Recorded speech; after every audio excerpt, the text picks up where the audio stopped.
咳嗽变性哮喘的治疗跟哮喘的治疗基本一样，主要是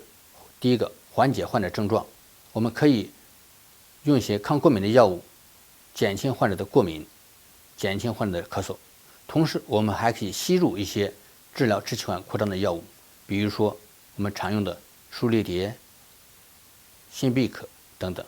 我们还可以用一些白三烯受体拮抗剂来进行治疗。当然，同时还要排除其他可以引起咳嗽的呼吸道疾病，比如说慢性支气管炎、支气管扩张、